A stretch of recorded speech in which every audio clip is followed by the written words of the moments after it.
Why the trunk? So you have Brett Contreras, he's the glute guy. You have James, he's the mixed modal guy, and you have Dick Olm, he's the trunk guy. Why the trunk, man? Well, I mean, for me, it's going to be the foundation for anything. So any movement that you do, your trunk literally stabilizes first. So if you want to lift your arm up, your brain will activate your trunk stabilizers before it turns on any muscle that moves. So if there's any breakdown in how you stabilize, the quality of that, right? If there's any breakdown in that, you will have movement dysfunction, unresolvable movement dysfunction. You can stretch your lats all you want. If your brain is using the lats to stabilize your lumbar spine, they will always get tight again. And if you're good at being able to assess that and train and treat and cue a really good trunk stabilizing strategy, it opens up all of their movements. So there's a lot of times you guys have seen in the gym, a good one is calves, right? So they stretch their calves every single day. They come in, they're doing a squatting movement. They use the compression bands or foam rolling, all that stuff. And oh yeah, my dorsiflexion's open back up. Well, then they squat and they come back in the next day. Do they need to stretch their calves again? Absolutely, because they're back right where they were. So unless you're doing 45 minutes of stretching every single day constantly, you'll get small improvements in your range of motion. But the moment you stop that, if that limit in mobility is being driven by instability of your trunk, the moment you stop doing that chronic stretching, all of that stuff will just tighten back up again, right? Because the tightness, to me, tightness is more often an indication of dysfunction than a creator of one.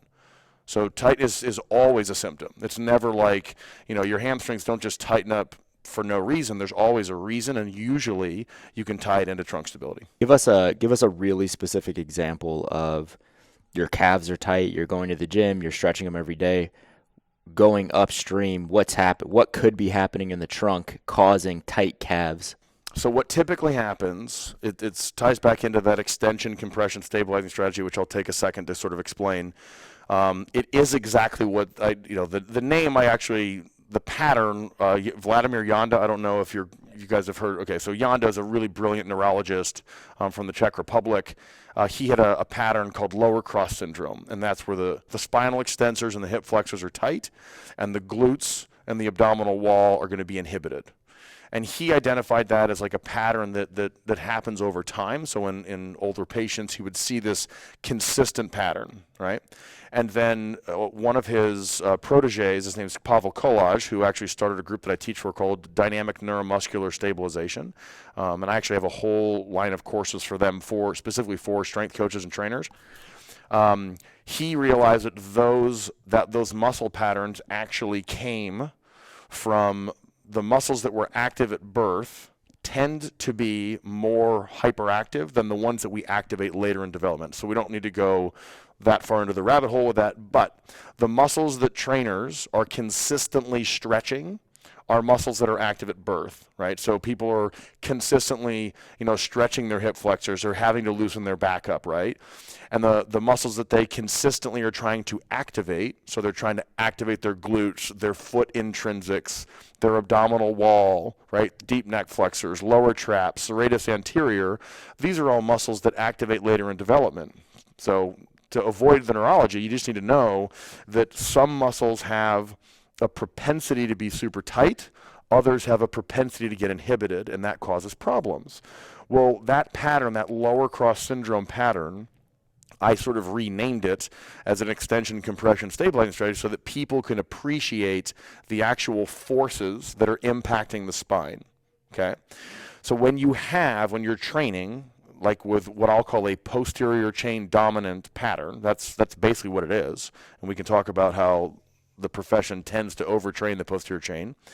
When you have your back is super, super tight, that whole posterior chain becomes tight as well. Okay, so your spinal extensors will get really, really tight, even the hamstrings and oftentimes the calves. So someone that has Achilles pain, stubborn Achilles pain with double unders, they can do all the voodoo flossing that they want, but they still struggle with it. Oftentimes it's because they're using that extension, compression, stabilizing strategy, and the brain is over recruiting the calves. So you can foam roll, dry needle, whatever you want to the calves until you correct the trunk stabilizing strategy issue, it will just keep coming back.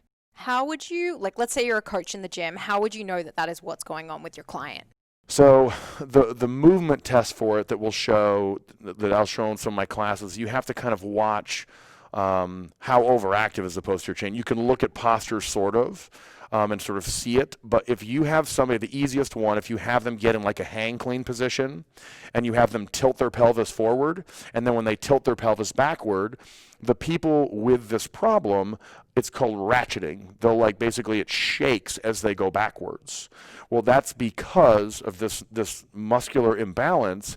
The posterior chain is so cranked on, it struggles to maintain activity and then lengthen, so go through that eccentric activation. It's unable to do that, so it sort of ratchets when you see that.